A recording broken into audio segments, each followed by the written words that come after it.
Mabuhay yan! Maraming salamat na po sa pinagsama-sama na po. Excuse me po. Nagkasama-sama na naman po tayo, lalo na po yung mga kababayan po natin na malayo po sa kanilang mga mahal sa buhay.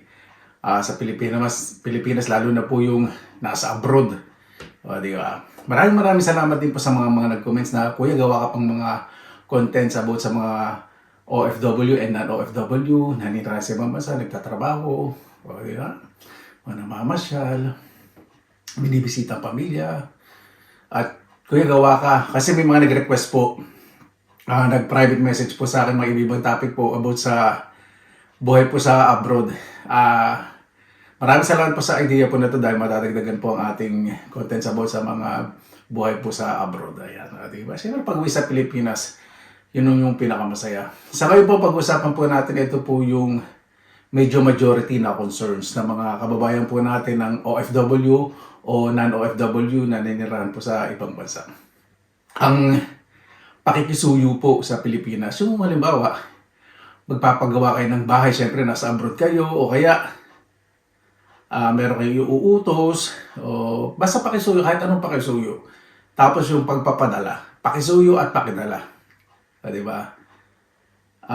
Sa iba hindi naman mahirap, kaya lang, minsan, nahihiyang mang-istorbo o mang-abala, di ba?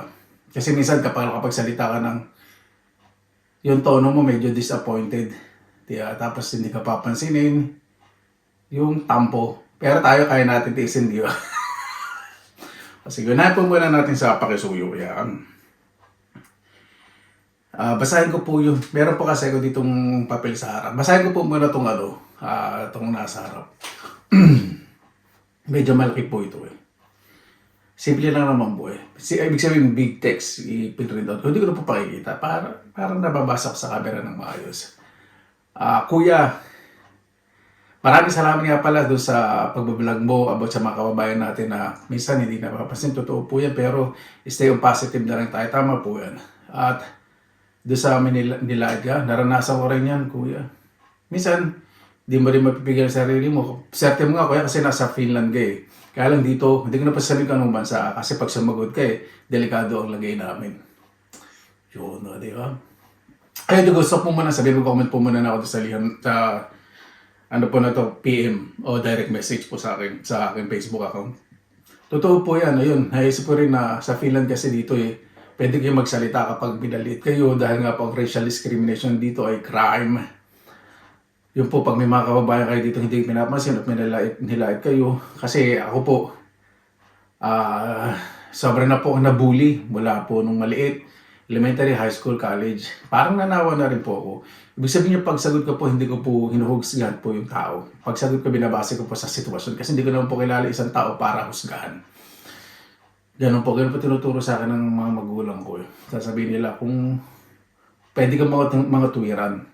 Pero huwag kang pabalbal. Ibig sabihin niya parang nagbabusit ka lang. Kasi hindi tama yun. Pero pinakamaganda manahimik ka na lang. Sasabihin mo magulang ko. Tama po yun. At ito po yung pangalawa. Kuya, paki-vlog mo tong pakikusuyo sa Pilipinas. Kasi alam mo yung malagay natin, di ba? Iniisip natin lagi kung kanino tayo mga kikisuyo, kung sino pagkakatiwalaan, lalo na kung magpapagawa ng bahay, kung may pabibili para padala sa atin sa abroad, at kung kanino ibibigay pag nagpadala ng pera. O, di ba? Kasama din yung padala. Yung pakikisuyo po muna unahin po natin. Di ba? Marami nakaka-relate po ngayon, mga excited. Meron po ko dito, hindi po ito alak. Apple juice yung lalagyan po.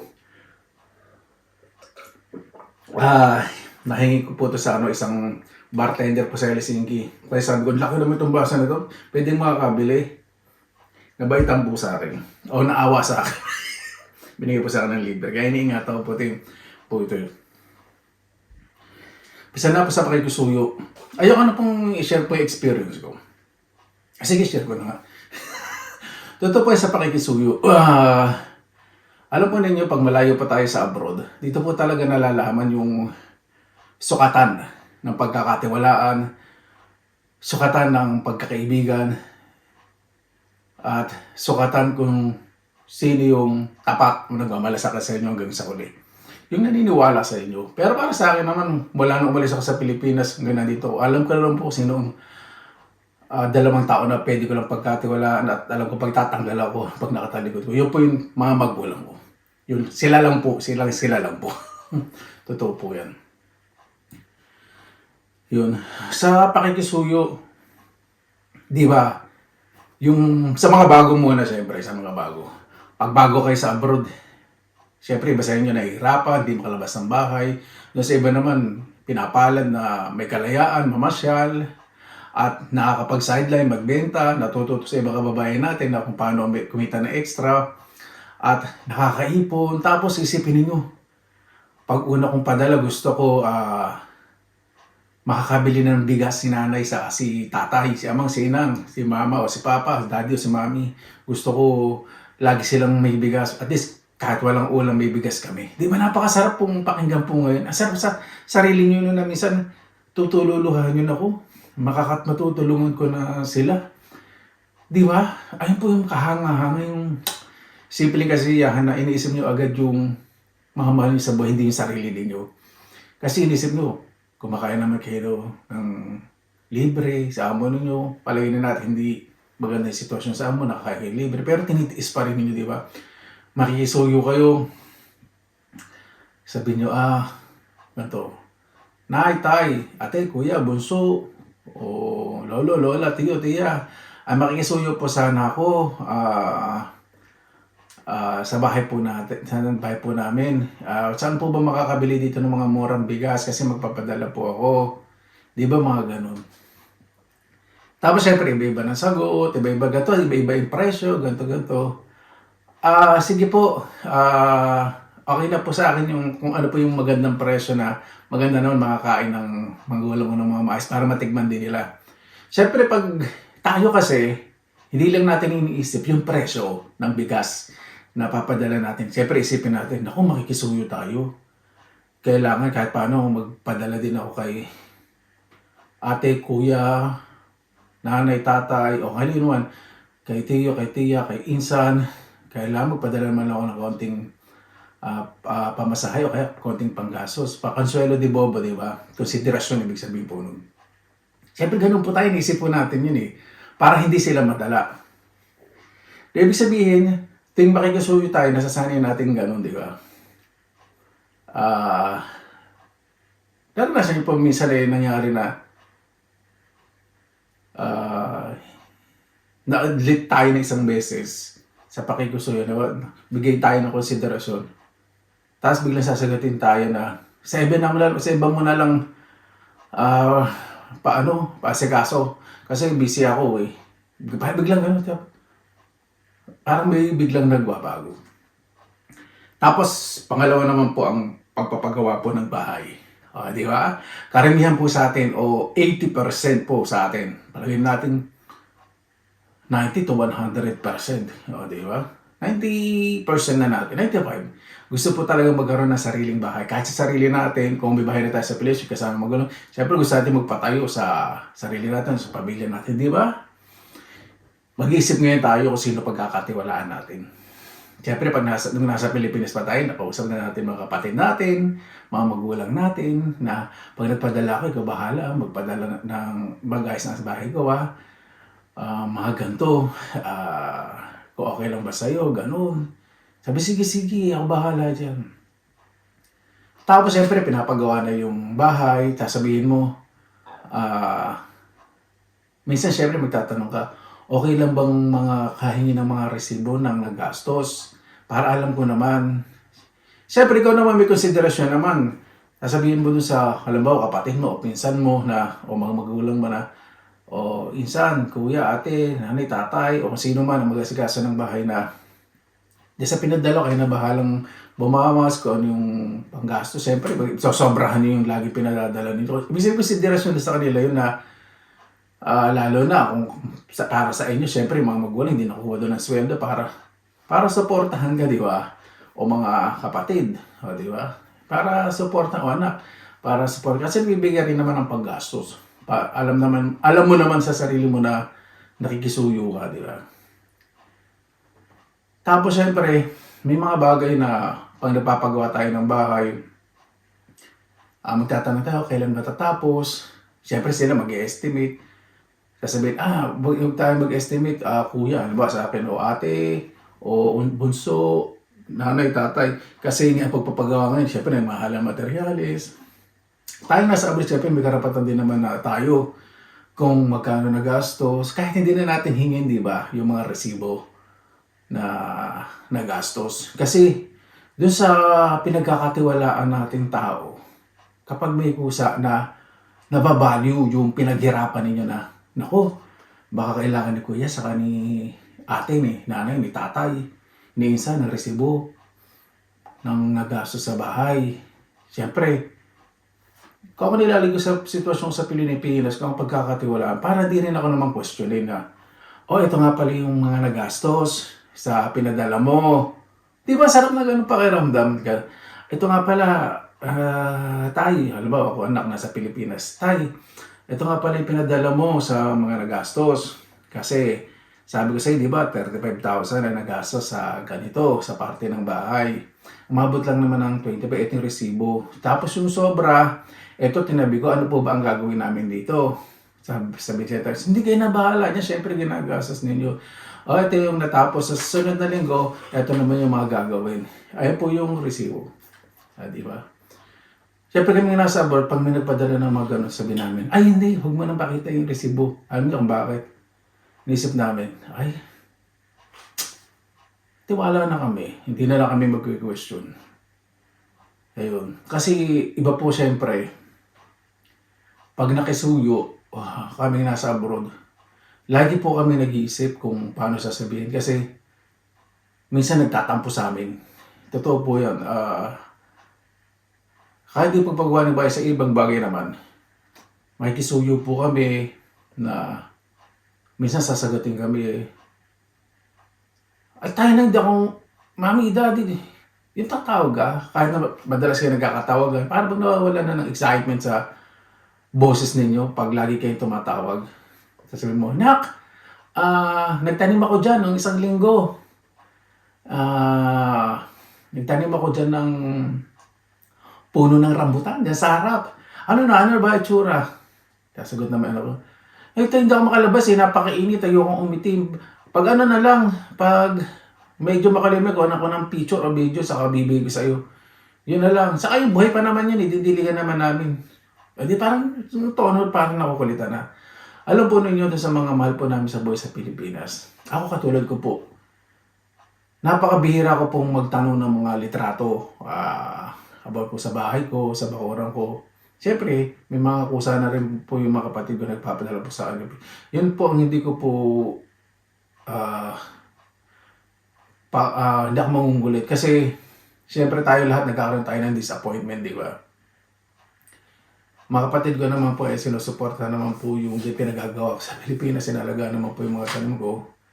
Siyempre kayo, pag lagi kinatawagan ng mga magulang ninyo, mga kapatid ninyo, anak ninyo, pinsan ninyo, kasi may tiwala sa inyo na alam, sasagutin nyo. Pero pag sasagutin nyo ng pabalang-balang na parang wala na kayong ganang kausapin, parang, kasi sa inyo, nasa Pilipinas kayo, simple yung ginagawa ninyo, relax kayo, nandiyan yung mga kaibigan ninyo. Alam po ninyo, sa abroad, pag mag-isa po, yung mga magulang ninyo, lalo na mga kasambahay, ako po, yun ang huwag sasagutin nyo ng pabalang-balang. Kasi sila walang oras silang pagkilos. Pag sinabi ng amo ganto, matulog ka na, dinumero. Lahat sila pinagtitiisan nila. Kapag nalulungkot sila, pupunta nila sa tahimik na lugar. Minsan bubuhos na lang yan. Minsan kapag mainit pa o masungit yung mga amo nila, minsan bubuhos na lang yung luha nila, parang nagpapaawa na lang talaga sila para maawa sa kanya. Pero may mga amo po talaga na walang awa. Tapos ang lakas lang po talaga nila yung pagtawag sa inyo. Yung simpleng pakikisuyo. Tapos magtatampo pa kayo. Ang sakit po nun. Lalo na pag malayo po, katulad po namin. Kami po mga nasa abroad, makulit po. Iba sa amin nakukulit. Ang kulit naman. Pag tumawag ka sa Pilipinas, ano ba naman? Ano ba ako?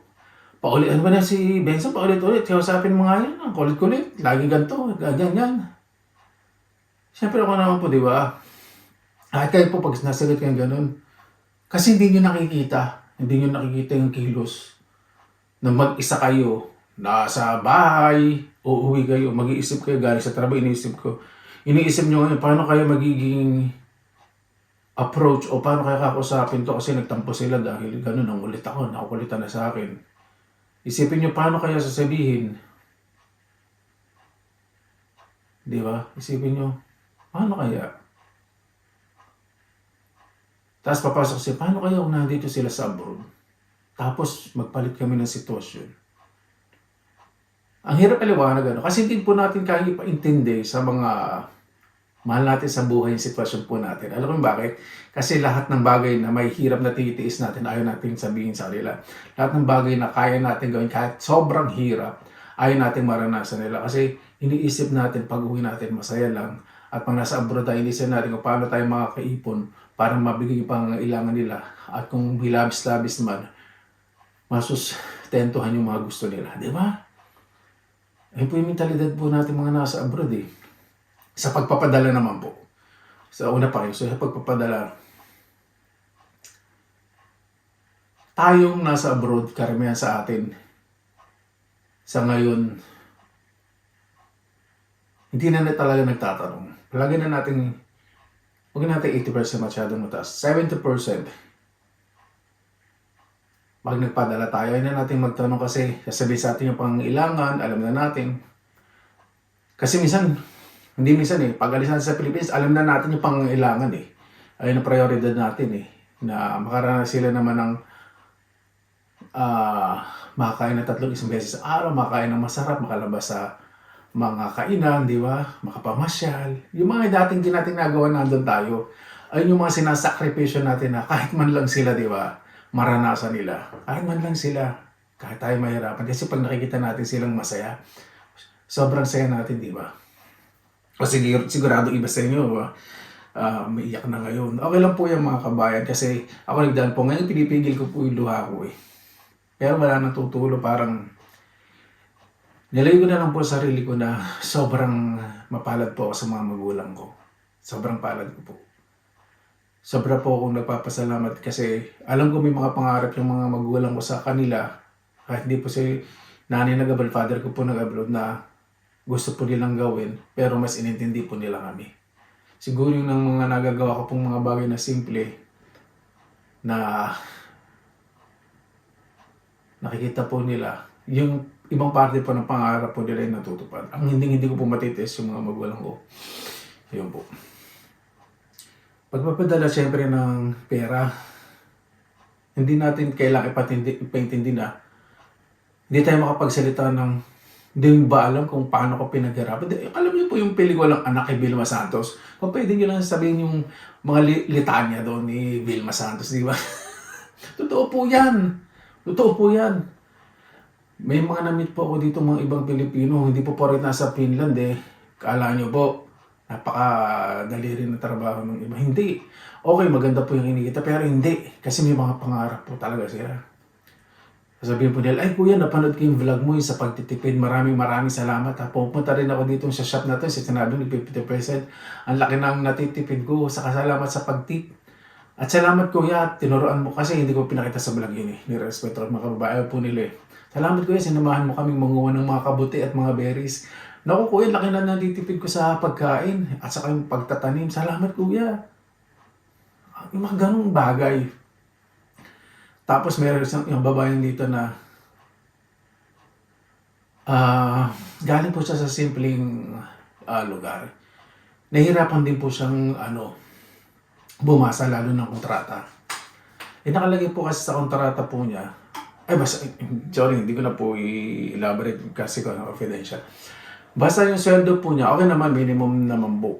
Hindi niya naintindihan sa kontrata na hindi kasama yung pagkain sa accommodation. So, talaga gagastos na. Pero okay naman po yung minimum, malaki naman. So, pag nare-receive niya, syempre, pinaliliwanag ko po sa kanya na may talagang tax, may ganyan po. May edad na rin po eh. Namit ko po yung nakita ko sa police station. Pero ngayon, nasa Pilipinas na po siya dahil nakakuha po siya ng mabait na isa pong kasambahay. Nung nakita niya nga po ako, umiyak po yun eh. Tapos nung nakausap ko po eh, may nakikita po ako niya ako, yayakap niya po ako. Tapos ngayon nasa Pilipinas na po siya, lahat po nung sinasabi ko po sa kanya karapatan po niya, tinatahimik lang po siya. Tapos pag pupunta po siya sa akin, tatawag, iyak po siya. Kasi, sabi niya, alam mo nak, hirap pala, no? Ang pinakamahirap pala talaga yung nanay mawala sa mga anak. Sabi niya gano'n. Okay, lumayo yung anak sa mga magulang. Sabi niya, kasi papadala ko sa Pilipinas, binibigay ko naman lahat ng gusto nila. Minsan nakalimutan nila akong kumustahin. Hindi po kasagsagan ng social media ng Facebook po noon, hindi pa po.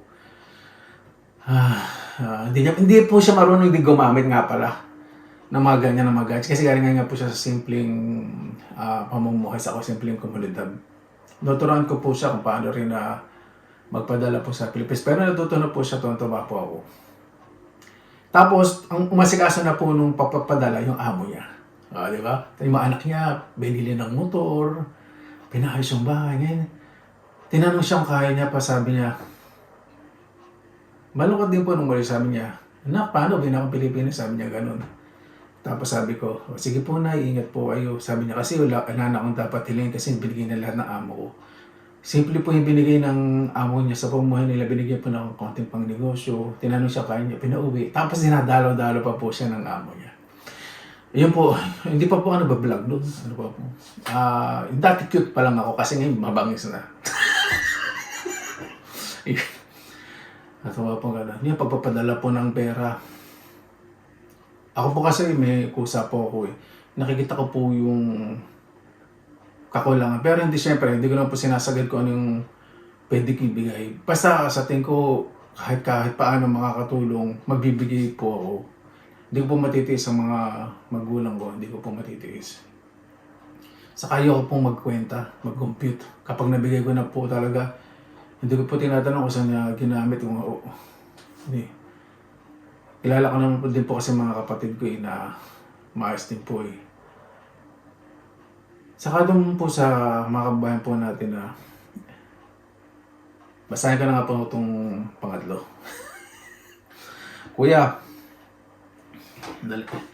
Kuya, ano ba pwede kong sabihin sa mga kapatid ko na salita kung paano sila magtipid? Kasi wala na kaming mga magulang. Napadala ko sa kapatid ko, dalawa may asawa, papayos sa kanang bahay. Magdadalawang taon na kasi hindi pa natapos ng bahay ko. Pero yung pinapadala ko parang malaki naman. Paano ba pwede kong sabihin sa kanila? Pag medyo malayo na, hindi ko na masyadong ayun. Ang masasabi ko po sa inyo ganito. Kung may kabuhayan naman po yung kapatid po ninyo, kasi hindi po natin alam kung ano po sitwasyon, kung nakakauwi ba siya sa Pilipinas. Hindi ko rin po kasi natanong eh. Kung nakakauwi po kayo sa Pilipinas at kung yung bahay po ninyo may bubong na o may ayos na, mas maganda po para sa akin na kung okay naman po yung bahay ninyo at tapos kung kaya nyo yung magbakasyon ng medyo matagal, isang buwan, palagay po natin, kayo na lang po ang mag-asikaso. Yan po suggestion ko. Pero kung ngayon, meron kayong mga doubt o dalawang isip na bakit ang laki na kayo. Siyempre, sabihin ko na po pa, sorry for this term Hindi, syempre, hindi naman po kayo tanga na nagtatanong din kayo sa mga ibang tao kung magkano gastos ng mga materials, paggawa, at kinocompute nyo naman po yung padala. Kung nagkakaroon po kayo ng duda, ay ang masasuggest ko po siguro na magbakasyon kayo. Kung kaya nyo magbakasyon, kayo po tumingin. Pero kung hindi nyo pa kayang magbakasyon, so kung ang hirap mo magbigay ng advice ka ganti kasi wala pa ako sa posisyon eh.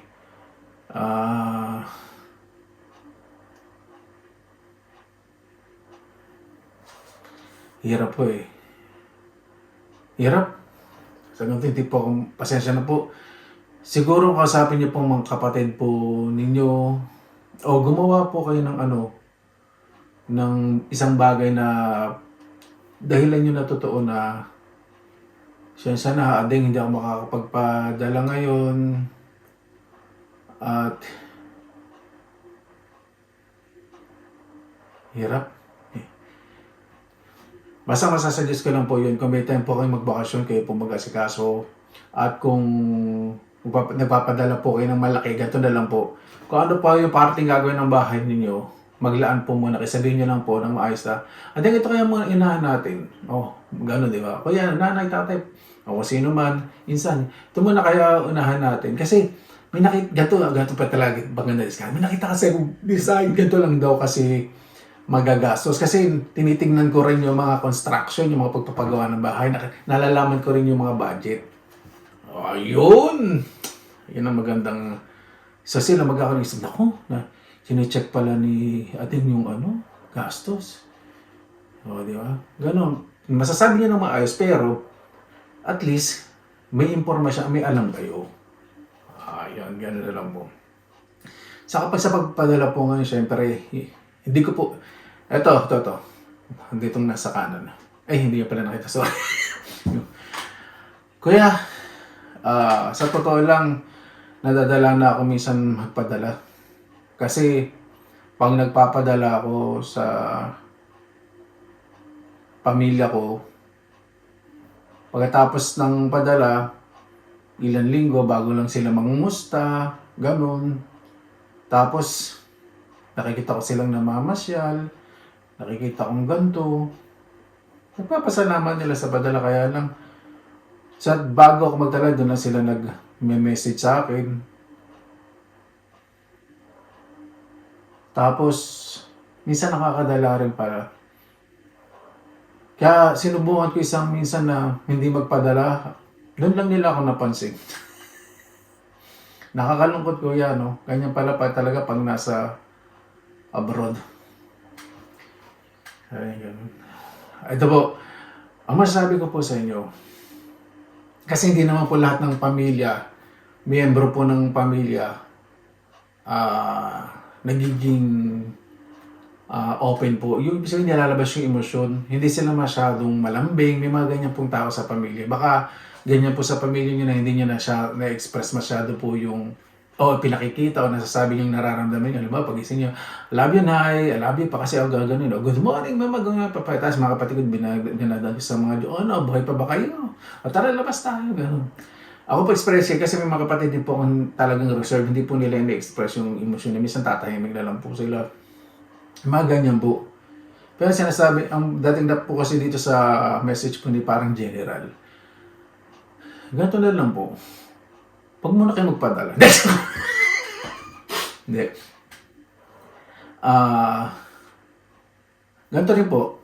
Siguro mas maging expressive din po kayo sa kanila. Kasi pag nagpadala po kayo, ganito, sabihin nyo, kamusta na kayo dyan? Okay ba ang lahat? O ito, nagpadala, kamusta na yung... May tanong kayo para sumagot sila. Yun. Kamusta na yung barkada ko dyan, kapitbahay. O kamusta na si Aling Tess na nagbibigay sa atin ng ulam dyan. Pag wala tayong ulam, pakiabutin din pa minsan-minsan kahit man lang lutong ulam o alam niya naman yan. O kamusta na si Mang Igo, yung pinuutang ako para ako makapag-abroad. O kamusta na si Amang, okay ba si Amang kasi binete niya kalabo, alam ko mahalaga sa atin niya para makapag-abroad ako. Yung ganun, para may isasagot sa inyo. O, di ba? Sa hindi lang isa sa kapatid ninyo o pamilya ninyo, message silang lahat. O, di ba? Yung pride, wag niyo masyadong itaas. Huwag kayong magtampo. Hindi natin mawala yun, baka mamaya, di ba? Message niya, message, tapos wala namang nagre-reply. Sa pag wala pong nagre-message kayo, wala naman kayong pinag-awayan, siyempre, mga magulang yun, hindi kayo matitiis. Gano'n lang po siguro gawin po ninyo. Kasi sa pamilya, hindi po lahat na lalabas po yung nararamdaman na hindi nyo nakasanayan. Kasi tayo pag nasa abroad, wala na tayong mga pagmamataas, yung ego. Siyempre, may iba yumayabang. Totoo po.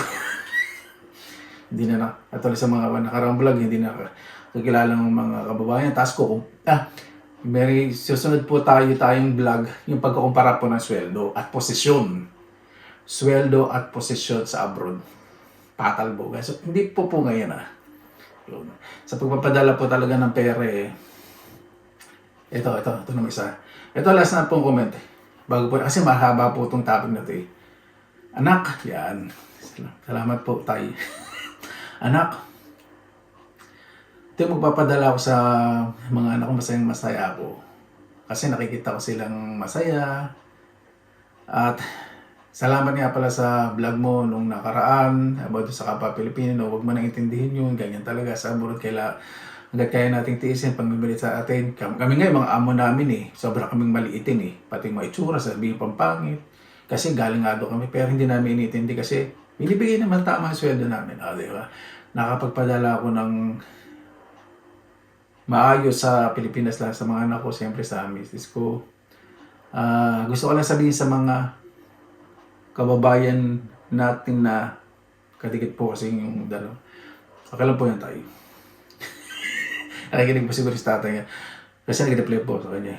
Pakisabi nila sa mga kababayan natin nasa abroad kapag nagpapadala kayo, kung wala sa inyong sasagot, huwag kayong magtatampo. Ganyan talagang parte ng pangibang bansa, sakripisyo. Sakripisyo sa kalungkutan. Matitiis tayo pero sila hindi natin matitiis. Importante magtabi kayo para sa sarili ninyo. Di ba? Magtabi kayo para sa sarili ninyo, magdasal kayo lagi.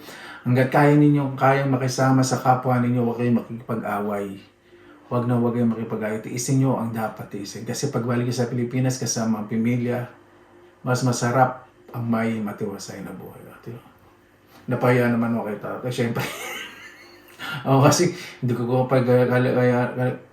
na kayang pigilin ang sarili ko pag may nagmamalit siya. Pero si tatay talagang, siguro maano na siya, matagal na siya, kasi tinawag po akong anak Pero salamat po tayo sa inyo pong, yan.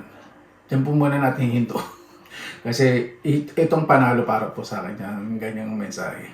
Pero sa mga na mag-message po sa kanina, hindi ko pa sa sinabing panalo. Panalo po lahat. Ibig sabihin, yung concern po nun, dapat bigyan po talaga ng kasagutan at pagmamalasakit. Kaya ibig sabihin panalo, para sa ating lahat na pairanin natin ang pagpapakumbaba kapag nasa abroad tayo. Siyempre, kahit hindi natin gusto yung ating sitwasyon, wala na tayong magagawa. Pagtisan natin, maging mabuti tayo, magdasal sa Panginoon. Yun. Ay, naku, sana maging tulad din ako ni tatay. Yun po mga kabayan po muna. Marami tayong question na, yun nga, sa una-una, sa pakikisuyo, nakukulitan sa atin. Gusto ko pong sabihin sa mga kababayan po natin sa Pilipinas, makulit po kami dahil namumulila. Makulit po kami dahil hindi po namin nakikita ang sitwasyon sa Pilipinas. Makulit po kami dahil hindi namin alam ang bawat kilos po ng isa sa Pilipinas. Makulit po kami dahil hindi po kami namin kayo nayayakap. Makulit po kami dahil hindi namin kayo nahalikan. Makulit po kami dahil sa araw-araw hindi namin masabi sa inyo ng harap-harapan kung gaano namin kayo kamahal. Yun po. At tungkol naman po sa pagpapadala, gusto lang po namin isugridad. Siyempre, ang aming pinaghirapan, kahit hindi po kami nagtatanong, yun po, sa iba po kasi na mga kababayan po natin sa buhay, gusto po nila siyempre malaman kung paano po ginagastos dahil sobra po nila tinitipid na pinaghihirapan. Gusto lang po nilang malaman na kung gaano kayo kahalaga sa kanila, laging naalala. At gusto lang po talaga nilang malaman na yung pinaghirapan po nila, dugot pawis po at luha ang puhunan para makita lang po kayong ngumiti at maging masaya. Paano po mga kabayan? Maraming salamat po sa inyong oras nila sa oras po na ito. Marami pong emosyon na ayoko pong mag-emote o umiyak dahil marami pong iyak. Sinabi ko na lang po sa sarili ko na kailangan ko rin pong magpakatatag dahil sa mga masayang comments po, mga encouragement. Maraming salamat po sa pagpapalakas ng loob. At sa mga malalayo po sa kanilang mahal sa buhay, nasa Pilipinas man, lalo na po yung mga nasa ibang bansa, magpakatatag po tayo dahil ang magiging puhunan natin ay lakas ng loob at determinasyon at higit po sa lahat, Panalangin po sa Panginoon. Kung wala po kayong mga naririnig na magandang balita sa inyong mga mahal sa buhay sa Pilipinas, pero nagsusumikap pa rin po kayo para po sa kanila, magtabi po kayo ng pera po sa inyong mga sarili. Magtabi po kayo.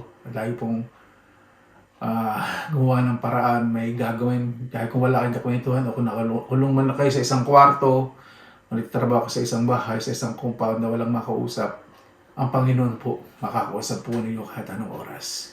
Umiyak po kayo ng tahimik. Umiyak po kayo dahil ayaw nyo marinig. Iyak nyo po lahat. Napakasarap po ng pakiramdam.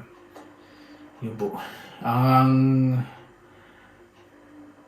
Yun po. Hiling ko lang po sana sa Panginoon na bigyan pa po tayo lahat ng mga malalayo sa ating mga mahal sa buhay ng pasensya at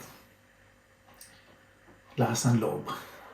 Bago tayo tapos, pasalamatan po muna natin ang Panginoon. Ialay po natin sa mga kababayan po natin na malayo sa Pilipinas, malayo sa mga mahal sa buhay nasa Pilipinas man, at lalo na po yung mga nasa abroad. Panginoon, maraming salamat naman po sa oras po na to. Naway ang bawat isa po. Ang mga kababayan po namin sa Pilipinas na naiwanan po ng kanilang mga mahal sa buhay ay makita po ang halaga at hindi presensya po at pagsasakripisyo nang lumayo po sa kanila para po sa kanilang kinabukasan, para po sa kanilang pangarap, pangailan at kagustuhan na may ahon po ang pamilya wala po sa mapagsubok po na pamumuhay. Makagabay po ang mga tao, hindi lang po kababayan po na malayo po sa kanilang mga mahal sa buhay na nakikipagsakripisyo, sinasakripisyo ang buhay. Hindi lang po sarili po nila, ang buhay po nila para may maibigay o matustusan po ang pangangailangan ng kanilang mga pamilya. Panginoon, bigyan niyo po kaming lahat ng lakas ng loob, pagpapakumbaba. Bigyan niyo po ng malawak na pangunawa ang mga employers na humahawak po sa mga tao na galing pa po sa mga ibang bansa na mas maging mapagmahal sa kanilang mga trabahador. Alam ko po na hinihiling po ito ng iba dahil ang iba po ay nahihirapan. Hindi ko po nararamdaman, pero alam ko po bilang Pilipino na ninirahan po dito sa ibang bansa, alam ko po ang sakripisyo, alam ko po ang kalungkutan, alam ko po ang tinitiis kahit kami ay makulit na, alam ko po ang pakiramdam kapag kami nilalayon dahil akala nila kami nagbago na. Alam ko po ang pakiramdam kapag nananawa na sa aming kausapin pero kami nananabik araw-araw na hindi namin masabi. Alam ko po ang pakiramdam na hindi na lang kami kakausapin at titiisin dahil hindi matanggap ang pagkakamali. Alam ko po ang pakiramdam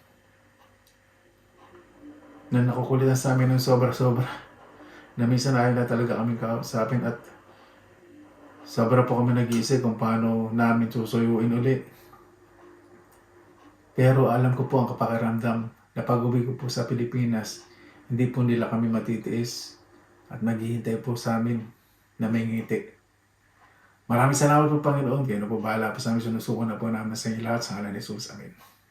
Paano po? Maraming salamat na po sa inyong oras nila sa Pinilakalakbay. Basta lagi po tayong positive vibes, good vibes. God bless. Ingat po lagi mo na araw. Laban lang.